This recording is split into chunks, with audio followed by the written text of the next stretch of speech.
For the exit ticket, the directions say for number 1, use math drawings to make the pictures equal. Connect them below with an equal sign to make true number sentences. So they want you to use this basket to help you draw fruit to show a different way to use oranges and bananas, but to also have the same amount of fruit.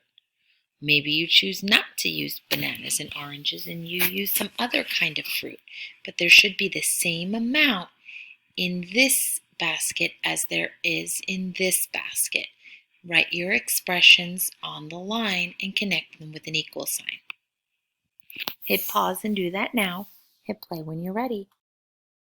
Number 2 says shade or color in the equal dominoes.